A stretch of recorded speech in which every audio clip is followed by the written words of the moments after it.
Hey y'all, it's Crystal. Thanks so much for coming by today.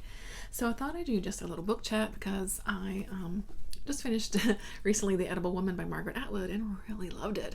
And so I thought I'd just kind of do a little, probably a ramble about about my thoughts about this as sort of some first thoughts after finishing this one. So The Edible Woman is Margaret Atwood's first novel. It was published in 1969, and which is pretty amazing. And so let's read the back to you so you kind of get a idea about the story. So Marion has a problem.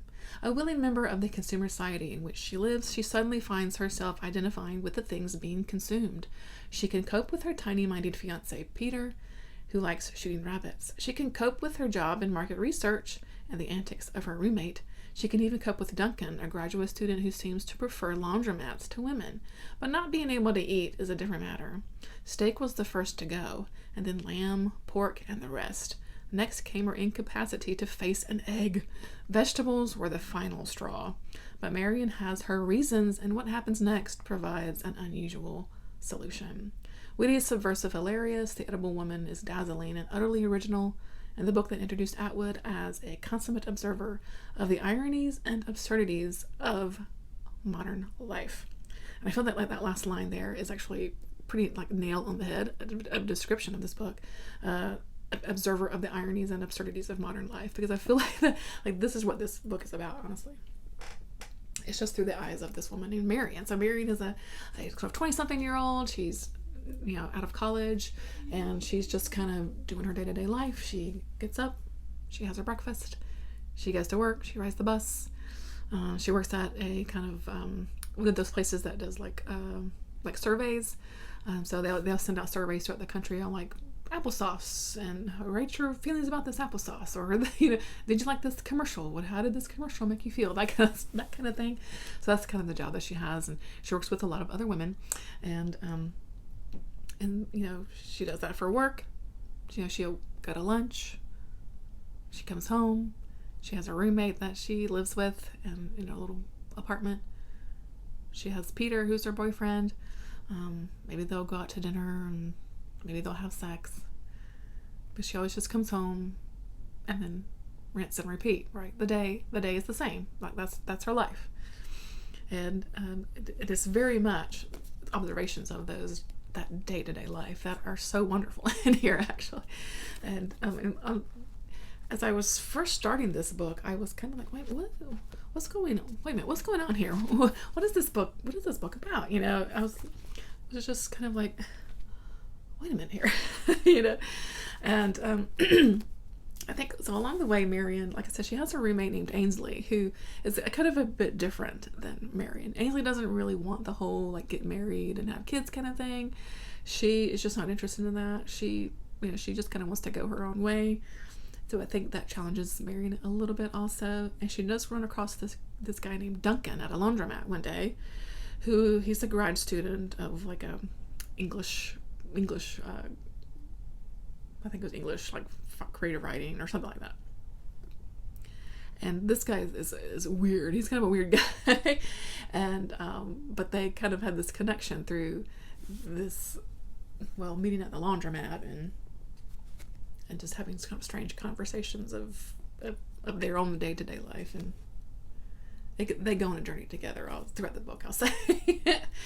And then she also, Mary has a couple of other friends that are married, and there's one woman in particular who is like pregnant again, and she already has a couple of kids, and she's just had another little baby, and she's seen her life and her marriage and the kids, and those are the things that she's supposed to want, right? Of course, a woman in 1969 is supposed to just want to get married and have kids, because that's what you do back then, right? But really, I think Marion starts to unravel a little bit, because she is a part of this cycle of the day-to-day that really is kind of like, I think she's kind of like, what's the point? like why do I want these things? Why do I want to get married to Peter? And because at the end of it, I think she doesn't really like Peter. It's just that Peter is comfortable. He's I don't want to say simple, but he's kind of more simplistic. He's not a big thinker. He's not, he works his job. He buys his nice clothes. He lives in a really nice apartment. He's following that kind of that consumeristic, the status quo of like making reaching higher and higher to be a good man, that kind of thing. Yeah, but I think she gets to a point where she's like, gosh, is this really what I want? And I think at the time where she's like starting to lose interest in food, this is her way of control, right? And because this is something that she can control, is also a way, I think, to sort of cope with the, I think, overall depression that she kind of is sinking into as she is questioning these things that are going on in her life, and the meaning behind it all, and what is it that she really wants. So there's of course lots of discussion about gender role in here, roles of women, roles of men, which is definitely heavy throughout this book, I think. Even there's this sort of group of women at her workplace that she calls the office virgins, because they're older women, maybe her age, or even into their 30s and 40s maybe, and they're not married, and she kind of looks down on them in the beginning, and she feels sorry for them because they're not married yet and all that kind of thing, but then like, is she just falling into the societal pressures of, she thinks of them that way because society sees them that way. It's the whole thing. You could definitely dive pretty deep into here. But the writing in here is what is so fantastic. Margaret Atwood in this book, the way this book is written. So we start out Marion in first person. Like, she's like, oh, I'm going here and I'm going here. I had dinner with Peter. Whatever, I went to work, all that kind of good stuff. By the time you get through maybe halfway-ish to the end, it shifts to third. And so it is, Marion went to work. Marion said this. Marion did this. And I feel that is a really important shift, because it is at that point that Marion is kind of starting to have these questions about her life in general, just her life, and start to sink a little bit into, like I said, I think she's getting a little depressed, kind of starting to lose it a little bit as she's pondering these kind of life things, and she's getting kind of caught up in this thing with this Duncan fellow. And she, like I said, and then the whole food stuff, the not eating, has also come into play by this time. And I noticed that shift in perspective, and I just thought that was marvelous, because Marion,